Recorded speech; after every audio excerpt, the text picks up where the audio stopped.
রমাদান কতটা ফজিলতপূর্ণ এটা নিয়ে আলোচনা করব। শবে বরাত নিসফে শাবান নিয়ে তর্কে জড়াবো না। সবাইকে বলবো যদি হাদিসে থাকে করো, যদি হাদিসে না থাকে করিও না। বাস একটুকুই বলে দেবো, তুমি কি কি করো এগুলো হাদিসে নাই, আমার ঠেকা পড়ে নাই বলা। একটা কথা বলে দেব, সেটা কি? আল্লাহ নবী সাল্লাল্লাহু আলাইহি ওয়াসাল্লাম বলছে কুল্লু উম্মতি ইয়াদখুলুনাল জান্নাহ, আমার উম্মতের সবাই জান্নাতে প্রবেশ করবে, ইল্লা মান আবা, শুধু অস্বীকারী জান্নাতে প্রবেশ করবে।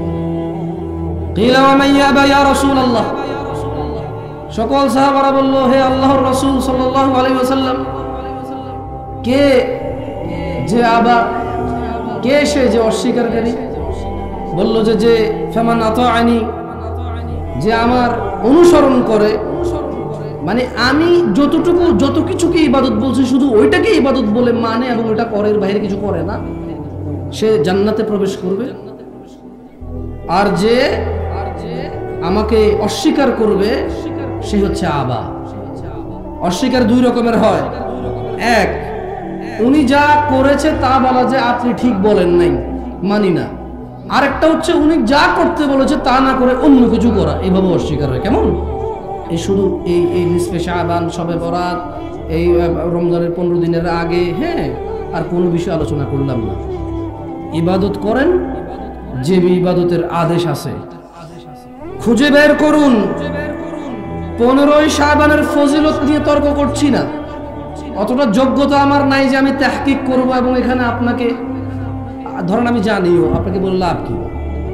অধিকাংশ আমরা আলিফ বাতাই পড়তে পারি না, অধিকাংশ আমরা সূরা ফাতিহা জানি না, অধিকাংশ আমাদের মধ্যে 10 জন সাহাবীর নাম জানি না, অধিকাংশ আমাদের মধ্যে 5 জন নবীর নাম জানি না। আউযু বিল্লাহি মিনাশ শাইতানির রাজিম, এমন অডিয়েন্সের সামনে। আর আমাদের এখন বক্তব্য আসলে কোনটা দেওয়া উচিত এটাই তো কঠিন সিদ্ধান্ত নেওয়া, যে আমি কোন বক্তব্য দিলে আপনি বুঝবেন না। আমি বলতেছি না যে আমি অনেক কিছু বুঝি, দেখেন আমি এটাই বুঝি না যে কোন টপিকে আপনার সাথে কথা বলা উচিত, এত কম বুঝি। তো নিসফে শাবান নিয়ে আপনি ফজিলত বলবেন, আরেকজন অস্বীকার করবে, আমি ওই টপিকে আসতেই রাজি না, কারণ আমার অত দক্ষতা নেই যে আমি তর্ক করতে পারবো। যদি একবার বলে তুই টুকটুক করছিস, আমি ওখানেই শুনিস, কেমন? যদি বলে সার্টিফিকেট বাইর করতে মাদ্রাসা থেকে পাস করছিস, ওখানে আমি শেষ, কবি ওখানে নীরব হয়ে যাবো, আমি তার মধ্যেই গেলাম না। তবে এতটুকু বলবো, জুমার দিন খুতবা দিতে হয়, আদেশ আছে। জুমার দিন জোহরের সময় জুমার সালাত 2 রাকাত হবে, আদেশ আছে, পদ্ধতি আছে। সালাত আদায় করতে হয় তাকবীরে তাহরিমা দিয়ে, তারপরে সানা পড়তে হয়, সূরা ফাতিহা পড়তে হয়, রুকু দিতে হয়, রুকু থেকে উঠতে হয়, সিজদায় যেতে হয়, 2 রাকাতে বসতে হয়, 2 এর অধিক রাকাতে 2 রাকাত পড়ে উঠতে হয়, 2 রাকাতে 2 রাকাত পড়ে শেষ করতে হয়। এই সকল পদ্ধতি, এই সকল আদেশ হাদিসের মধ্যে আছে। নিসফে শাবান, 15ই শাবান, শাবান মাসের অর্ধেকে কি আমল করতে হয়? নামাজ পড়তে হয়, রোজা রাখতে হয়, হজ করতে হয়, যাকাত দিতে হয়, জিকির করতে হয়, রাত জাগতে হয়, দিন জাগতে হয়, মেহমানদারি করতে হয়। আসলে রমাদানে ফিতরা দিতে হয়, রমাদানে ফিতরা দিতে হয় ঈদে। ধনীরা বছরে একবার টোটাল যত কিছু আছে সেখান থেকে যাকাত বের করতে হয় একবার। এই সকল কিছুর আদেশ হাদিস থেকে, কোরআন থেকে নেওয়া যাবে। 15ই শাবান, ওই দিন আসলে করব কি, আল্লাহর নবী কি করার জন্য আদেশ দিয়ে গেছেন, উনি কি করেছেন, আলহামদুলিল্লাহ, সেটা নিয়ে তর্কে যাব না। কেউ বলবেন দঈফ, কেউ বলবেন আছে, কেউ বলবেন হাসান, কেউ বলবেন হাদিস দঈফ হলেও মানা যায়, কেউ বলবেন আপনারা তো অমুক দঈফ হাদিস মানেন, এটা কেন মানবেন না? ওদিকে যাবোই না ভাই, এগুলো তো জিতেই যাবে না। না, আপনি হারবেন না, আমিও হারবো না, এরকমই অবস্থা হয়ে গেছে। শুধু এতটুকু বলবো, 15ই শাবান, যেমন দেখেন ঘুমাইলে ডান কাত হইতে ঘুমাইতে হয়, কেমন? টয়লেটে বাম পা দিয়ে যেতে হয়, মসজিদে ডান পা দিয়ে যেতে হয়, সব এগুলো নির্দেশ হাদিস থেকে নেওয়া যায়। 15 শাবান একজন মুসলমান নর এবং নারী, ধনী এবং দরিদ্র, সুস্থ এবং অসুস্থ সবাই, তার করণীয় বর্জনীয় কি একটু যদি পারেন ওটা বের করেন, ওই আদেশটা বের করেন যে আজকের রাতে তুমি এটা করো, আল্লাহর নবীর আদেশ, এই আদেশটা বের করে করেন। ওদিকে যাবো না, তাই আসলে ওই তর্কে গেলাম না। কেমন? রমাদানের সমস্ত বরকত, রমাদানের সমস্ত শিক্ষা বিসর্জন দিচ্ছি আমরা শুধু নিসফে শাবান আর শবে বরাত নিয়ে ঝগড়া, ঠিক না? ওই ঝগড়ায় গেলাম না। জান, রমাদান নিয়ে না হয় কিছু কথা বললাম, সামনে চলে আসতেছে।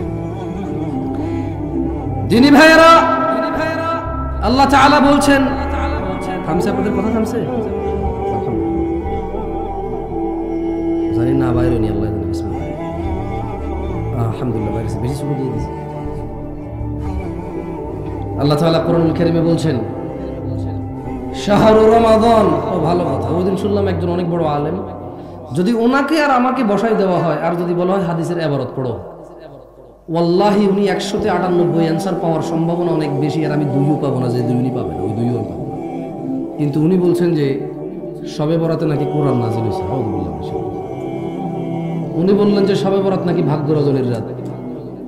তো আল্লাহ বলছেন যে শাহরু রমাদান, রমাদান মাস আল্লাযী উনজিলা ফীহিল কুরআন, রমাদান মাস যে মাসে কোরআন নাযিল করা হয়েছে, হুদাল লিন-নাস, মানুষের হিদায়াতের জন্য, ওয়া বায়্যিনাতিন মিনাল হুদা ওয়াল ফুরকান, স্পষ্ট নিদর্শন ও সত্য মিথ্যার পার্থক্যকারী হিসেবে কোরআনকে নাযিল করা হয়েছে।